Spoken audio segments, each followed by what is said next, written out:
Hello and welcome to Views on News. I am Jawad Tehami. Ever since Pakistan was hit with massive devastating floods in summer 2022, Pakistani authorities have been pursuing relentlessly climate diplomacy. The top leadership of the country, including the Prime Minister Shehbaz Sharif and Foreign Minister Bilawal Bhutto Zardari, not only were being able to sensitize the international community about Pakistan's vulnerability to climate-induced disasters, but also garnering that support from the international community regarding the financial support and help in order to rehabilitate and reconstruct the flood-affected areas. And today, Pakistan has had a huge success as the world community has pledged, as we speak, over $10.5 billion for Pakistan's flood-hit areas reconstruction and rehabilitation. An international conference on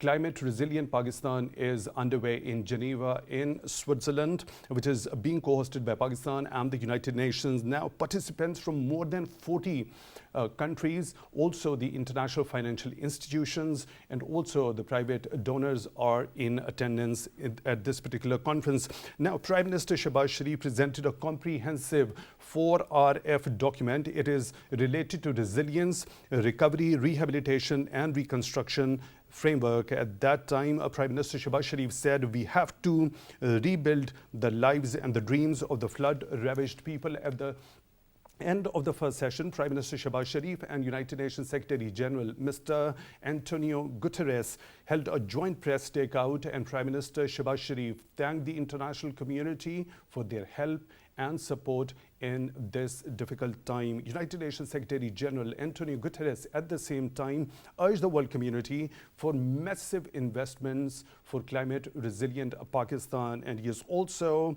said that Pakistani people have always demonstrated resilience and generosity, and it must be matched by international community. Quite a significant success for Pakistan's climate diplomacy. What exactly Prime Minister Shehbaz Sharif and Foreign Minister Bilawal Bhutto Zardari said at the moot while highlighting the plight of the flood-affected people in the flood-ravaged areas. Let's take a listen to those first. The most devastating floods affected 33 million people of Pakistan, killed more than 1,700 people, including children, and dislocated 8 million people.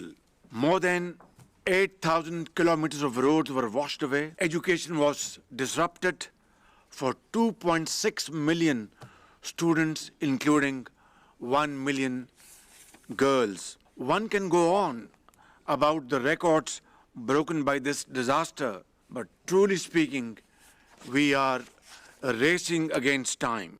And now, what Foreign Minister Bilawal Bhutto Zardari had to say at the moot, let's take a listen. 1 in 7 Pakistanis were affected by this natural disaster. That's 33 million people. Of the 33 million people, 16 million were children, 600,000 pregnant women. And 5 months on, many areas of Pakistan are still underwater. We are still conducting our relief operations, and we are looking forward to our reconstruction and rehabilitation. The government of Pakistan has worked with international institutions, including the United Nations, the World Bank, the Asian Development Bank, the European Union, to prepare a comprehensive framework document on resilient recovery, rehabilitation, and reconstruction.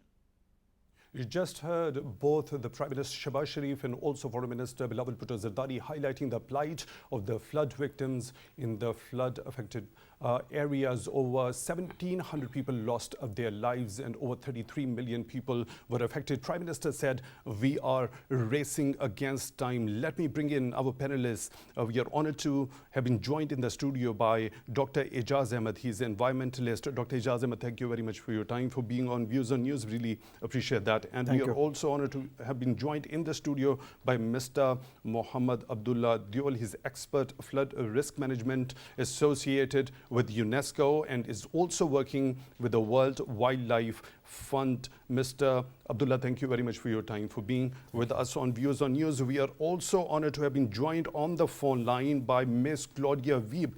She's the member of the Parliament from the UK. She's joining us on the phone line. Ms. Claudia, thank you very much for your time, for being on Views on News. So let me begin the discussion with you, Ms. Claudia. Now, Pakistan's climate diplomacy had been relentless. Ever Pakistan had been hit with massive devastating floods in summer 2022. It is not only Pakistan's own case that it is fighting and advocating the case of the humanity in general, and also the developing countries in particular. So how do you see how successful this climate diplomacy had been on the international level, and what sort of a response do you understand has been so far after this climate diplomacy?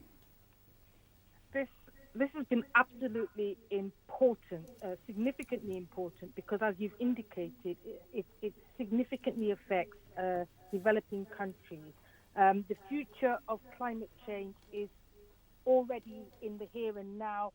In the global south, we are seeing real-world impact of climate change play out with unbearable tragic consequences.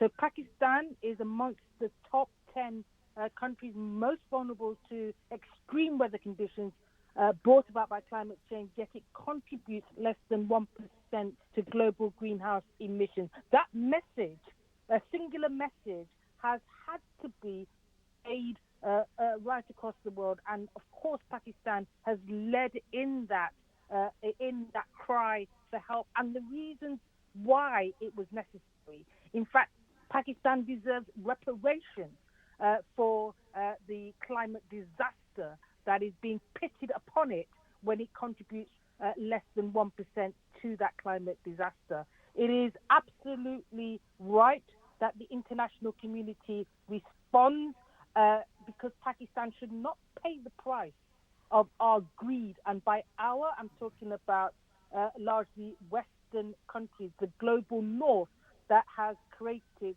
the kinds of atrocities that we are seeing in Pakistan today. Pakistan is being punished for our greed, and so today it is right that Pakistan is given the compensation necessary to rebuild itself. But it needs not just the compensation today, but it needs the reparations for the future and the past that has gone before. Because of course, this isn't the end of the story. We already know that Pakistan has 7,253 glaciers, the most outside of the Arctic polar region, and these are melting fast. So what about the future? And that is what I'm sure Pakistan, its government and others, its activists are leading the cry and call for, that this cannot end here, but must go on, so that we protect Pakistan for the future and all developing countries, as you have indicated. Rich nations owe reparations to Pakistan for the climate disaster they have caused. And we, of course, as activists and as a member of parliament in the UK, I am supporting the cry for Pakistan people for those reparations, for the support in terms of resources to address the current catastrophe, but also calling on those that are causing the climate disaster to pay for the future as well in the form of a climate tax. We must push for a climate tax to ensure that Pakistan, countries like Pakistan, are protected for the future as well. We cannot bring back the lives that have been lost.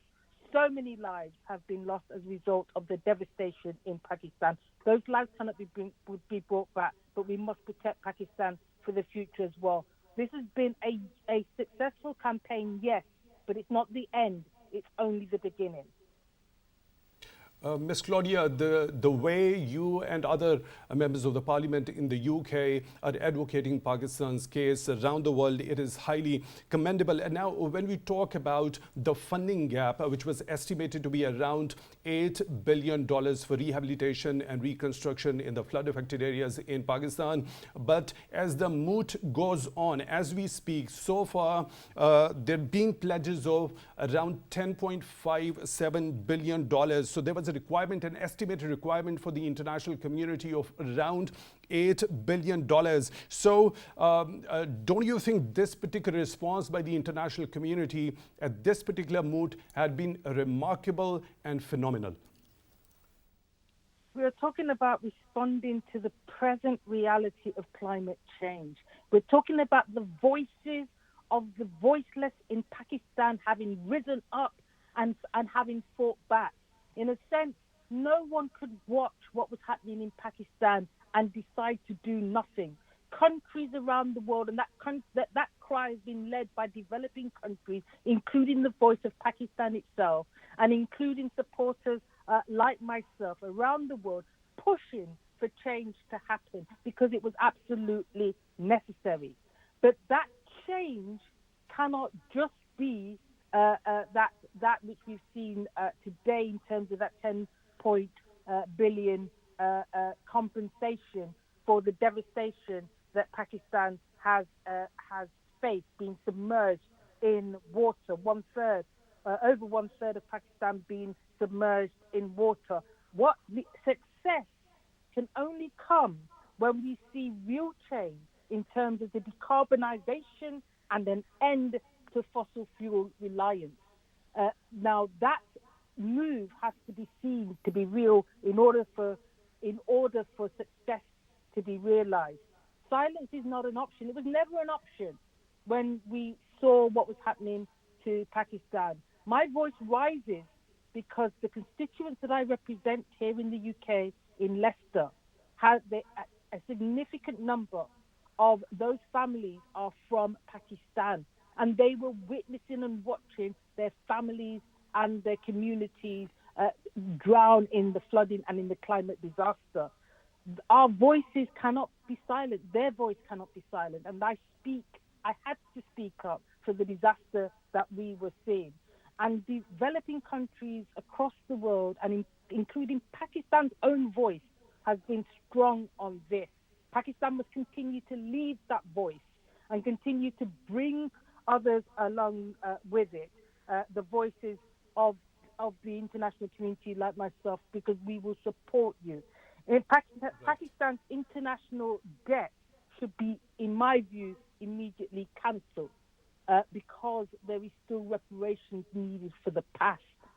They should instead be given the reparations for the climate crisis caused. So the difficulty is that we're measuring compensation that is being given now, which was right and just, and we should be all proud that has happened. But we've got a future to protect, and we've got international debt. It's not right that Pakistan should pay more in debt than it does on protecting its citizens. And therefore, and we know that international debt came out of the injustices of colonialism and imperialism. So in a sense, we've got to understand where the Industrial Revolution came about and how we arrived at this reliance on fossil fuels. But the people that have been industrialized and have grown from this reliance on fossil fuels are causing the problems for countries like Pakistan, who contribute less than 1% to the climate disaster that we are seeing. So the world must stand shoulder to shoulder with Pakistan, because it's absolutely vital and necessary. The global elite, the richest 1%, must account for the more than double the emissions that they're causing on the world. I think, we've got to keep pushing. We've got to keep going. We've got to keep challenging. I will be there with Pakistan in this, including challenging my own government here in the UK. But we need much more to be done. Fossil fuels need to stay in the ground and not be extracted in the way that they do to cause so much damage. The glaciers are melting. Pakistan isn't out of danger yet. Right.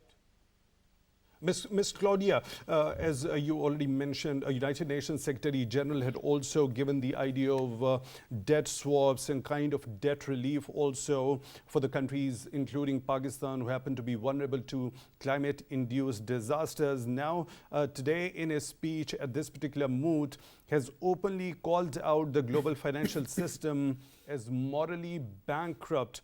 So what should ideally be the responsibility of the international or global financial system when it comes to giving support and help to countries like Pakistan who are vulnerable to climate-induced disasters?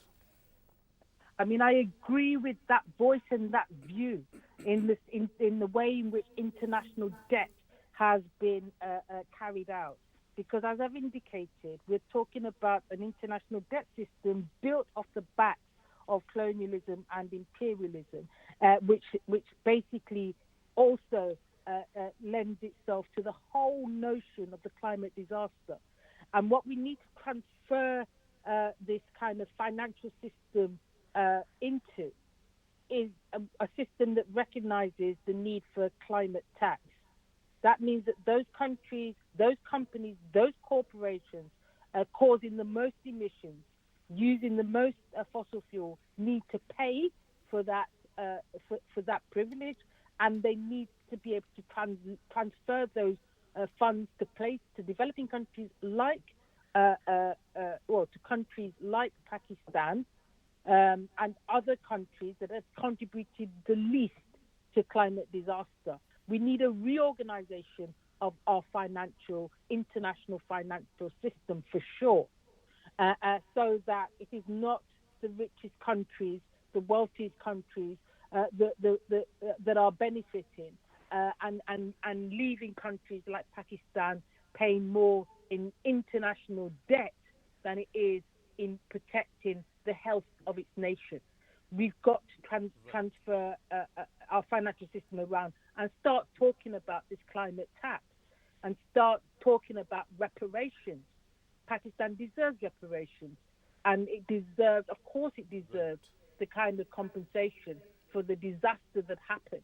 But also it requires compensation and also it requires, reparations. Ms. Claudia, as the United Nations Secretary General himself put it that way, that it is not the matter of generosity, but it is actually the matter of justice for the developed world to pay to Pakistan in terms of reparations, the kind of disaster Pakistan had to face and its impact, the kind of proportion Pakistan had to face because of the climate-induced floods in summer 2022.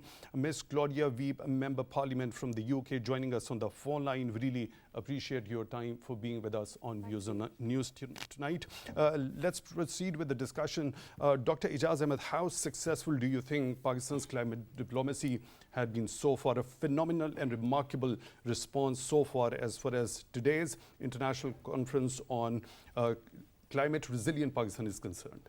Well, I think it was very encouraging and very positive gesture the United Nations has actually brought into this whole discussion and dialogues, that they jointly with the government of Pakistan organized this event because they felt the responsibility and identifying it as not a very local issue but also a global issue. So I think that itself is a big achievement in the sense that recognition of the disaster. And the Secretary General has always been supportive, and he has since he has gone through this whole tragedy by himself. He visited various parts of Pakistan during that time when the floods were at a very peak, and I think he realized that the issue is not very small. It is huge, and the response that at that time the global community gave was not very encouraging. So I think this is a good opportunity that now we have this plan with us, how we are going to restore and rehabilitate, reconstruct. That also, I think, gives some confidence to the international community that, okay, some homework has already been done by the government of Pakistan, and that the whatever support they'll get is going to go into the right direction. So I feel that it was very well planned, and it was a wonderful initiative by the government of Pakistan. Right. Mr. Abdullah, when we talk about Pakistan advocating, it's not Pakistan's case only. It is the case for humanity in general, and also particularly when we talk about the entire developing world. So Pakistan has pursued this particular case relentlessly on the international fora, quite a successful one, isn't it? Yes, I will totally agree with you. I think Pakistan came out as a champion of all the underdeveloped countries. And I would say that we must give credit to Prime Minister Shehbaz Sharif and Foreign Minister Bilal Bhutto Zardari, because in such a short span of time they were able to generate enough money that was required. I mean, you were just mentioning that $8 billion were required in the first phase, and successfully they have pledged 10.5 billion, which is a lot of money. And also I think it will give a hope to other underdeveloped countries. There is one more thing that we need to see, is that this is not just the money that we're getting as an humanitarian aid. This is actually asking for the justice. Just imagine how easy was it for all these developed countries to give us this much money, because they have already made a lot of money because of industry and damaging climate, and we were at the receiving end. So if they're paying that much of money in such a short span of time, imagine how much damage they have already done, that it is easy for them. But I would say that diplomatically we have won, and we came out as the voice of the voiceless, not just for the Pakistan, but all around the world which are being suffering.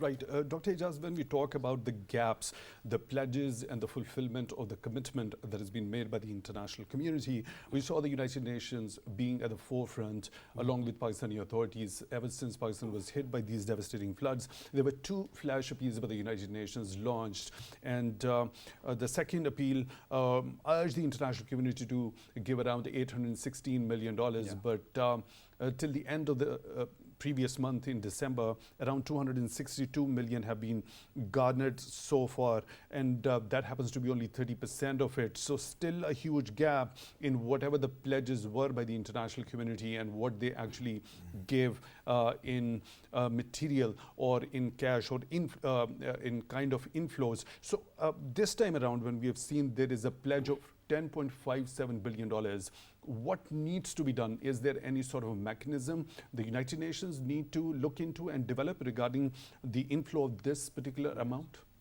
I think so. I think it's very important that, and we have seen that even in COP27 and before many COPs related to climate change, we have seen that there were many pledges. But ultimately, I mean, like when it comes to the actually putting money in the account, then I think the results are not very encouraging. So the best option would be to actually make some safeguards, some mechanism by UN system, so that the money goes to them, and that is actually then diverted to Pakistan. So that government of Pakistan is also for sure then they'll make UN responsible for collecting this money.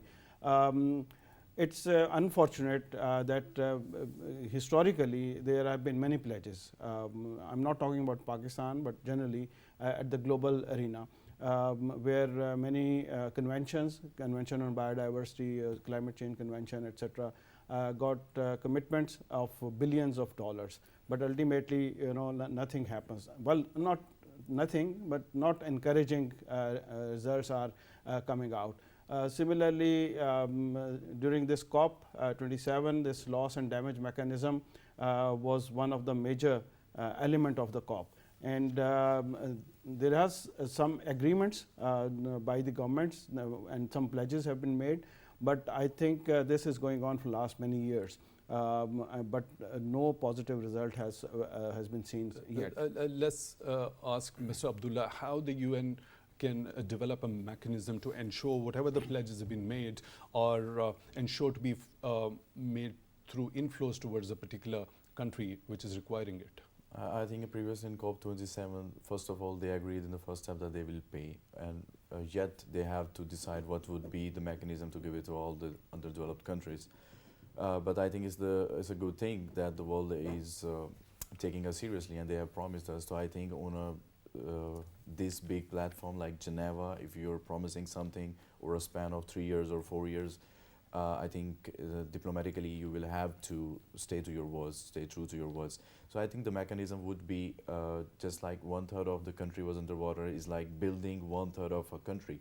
33 million people is more people than the entire countries of Scandinavian. So it's like building 4 or 5 countries. So I think the mechanism should be the first step. Okay, what is the plan? We're going to give the money for this, about the roads, about the construction of houses. But I think at the moment they just release some money in the name of humanitarian aid as a requirement for the shelter homes, shelter houses.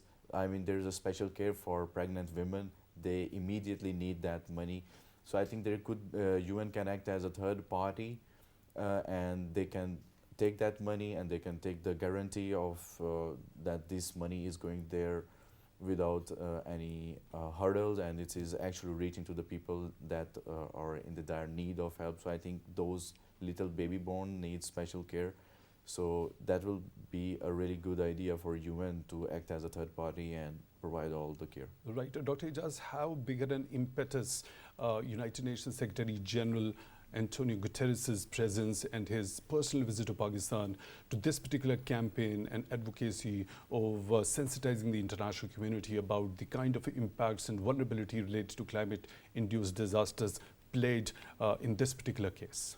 Well, I think he has played very important role in understanding the issue, and not only understanding but also bringing the international community to a point where they also understood the gravity of the situation. And as I mean, like we have been discussing about 1/3 of the country, and you know, like 33 million is not a small number.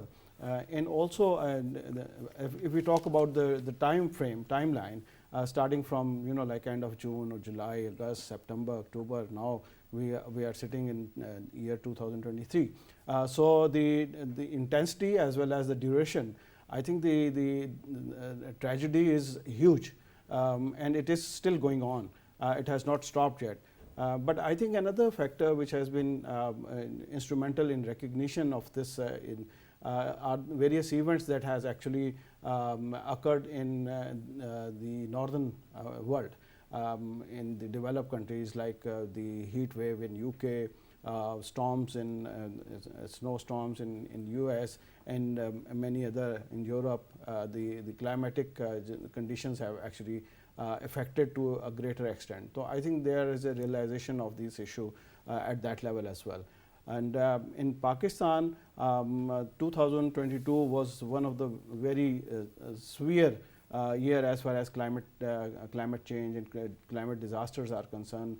Gone through all the you know, like the drought, the Gulf phenomena, the forest fires, and then floods.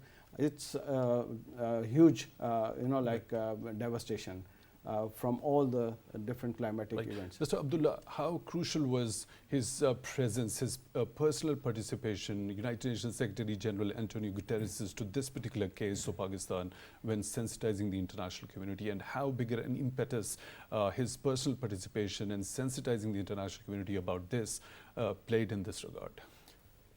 I think this is phenomenal, and it puts more weight and more burden when he himself comes here, and he had an aerial tour of all those affected areas, and then he himself told Prime Minister Shehbaz Sharif to be a co-host in the COP27. I think when he came here, United Nations mean the entire nations are united. Like, this is where he was the head of, if I can say this, he's the head of the planet. That won't be wrong, because he's the head of all the United Nations. And when that guy is like the president of all the nations, he saw that himself, that one of his nation is suffering and is literally suffering a lot. He went back to all other nations, especially those developed nations, and told them and informed them that because of your industrialization, that carbon emission is destroying the 5th largest nation on planet, which is sitting right next to Himalayan, Karakoram and Hindu Kush glaciers. Second most largest glaciers apart from North Pole, and highest when it comes to inside any country. The estimate of scientists is this: if those glaciers are totally melted, there will be nothing in China, India, Bangladesh. Forget about Pakistan. This is the impact. So that guy took it seriously, and he went and told and informed other people that it's time to learn and it's time to lower down our carbon emissions, because it's not just Pakistan. In US, in Australia, so much forest fires, and right now there's so much snow in US. 1.5 million people are just stuck in their houses. And in Europe, we have seen a worse heat wave, that there were cracks in the windows in United Kingdom. So I think they learned it, and Mr.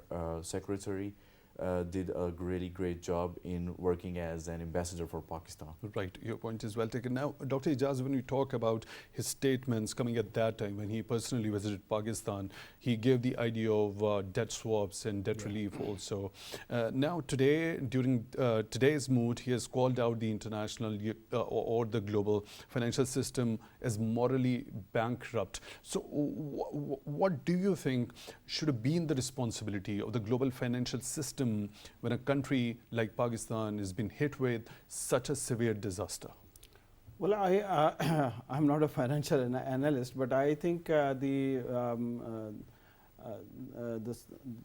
support from Secretary General regarding the debt swap, I think is very useful in a sense, and it's practical as well, because at one side we were talking about, you know, like lending, and then lending on a higher interest rate or whatever to actually capture some, economically capture some country.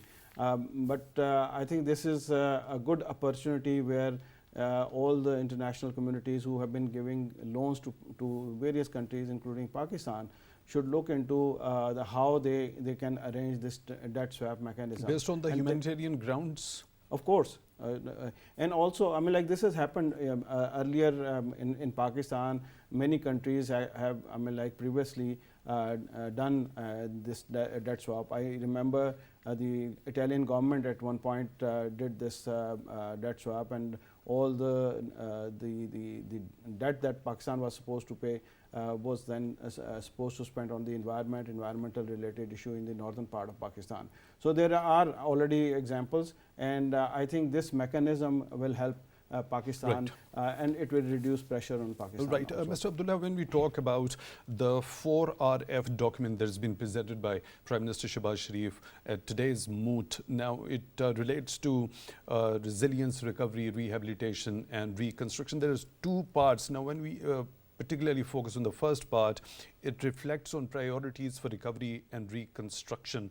Would you like to shed a bit of light on this particular aspect? Yes, of course. For example, in Balochistan, 34 districts were wiped out, and 33 million people in total are directly hit by floods. They are underwater or they are without any home. And directly there are 22 million people, 220 million people, the entire country, because of inflation, because of our crops and everything.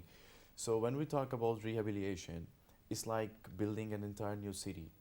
First of all, it's not just a vacant land. There are remains there, and there are people that are homeless that used to have a city. So first we have to make those camps, those shelters for them. This is the first step. And then in the second step, we have to see, okay, we need to make crops, we need to have agricultural land, we need to have houses, we need to have schools, we need to have special care for the children, we need to have roads, offices, everything. It's like building from scratch, and we have to build 1/3 of the country. This is what, and when it comes to resilience, we should not forget this time to design these new cities or the same areas that we're going to reconstruct as eco-friendly. Just like these old sectors of Islamabad, we have massive green spaces and spaces for the water to go away, and water never stands here. We should have proper drainages, we should have enough trees, we should have houses and calculated to not emit that much of carbon emissions. The cement and the trees should That kind of infrastructure which is resilient, that withstands if Yes. any sort of natural disaster happens natural in future. disaster, we should have enough Environmental friendly. floodplains. Right, Dr. Ejaz, your take regarding these 4 RF document and the 2 parts of it. The first relating to recovery and reconstruction, the other one that incorporates a plan relating to resilience design and infrastructure projects. I think we should have enough dams and dikes, especially around those cities, and Which are move- more vulnerable to floods. Yes, So- yes. Right. I think there, as I just mentioned about the environmental consideration are very important, because whenever we are talking about construction, it has to be sustainable manner. The environmental consideration should be considered, otherwise the disaster will continue. And there are many mechanisms. Now there are green building protocols are available, energy efficient buildings, alternate energy, water harvesting. So there are many areas which we already involved in. So the planning that has been done should be actually reflecting all these aspects which are related to it. Environmental friendly, more sustainable, and keeping all the long-term solutions while reconstruction and rehabilitation processes. Right, Prime Minister Shehbaz Sharif, it relates to the financial resourcing of fulfilling these gaps which relate to protecting key highways, rail line networks, early warning system especially also, Right, and yeah. capacity building for rescue and relief also. Your take regarding that? Well, I think I would go for this capacity building and technology transfer should be the priority of all the rehabilitation work, because mostly what happens is once like the technology comes from outside, and then people they go back and the technology is not transferred to the locals. So that it is not what we would like to see. We would like to see that people come here, train the local, and based on those trainings that technology should be adopted, and then it should be replicated. And unless we do that, it will not be like a long-term solution. Right. Mr. Abdullah, your brief comment regarding this. I would say absolutely it's the need of the hour. We need to move accordingly with the changing times. We cannot be using printer, and we cannot have a typewriter at the time of printer.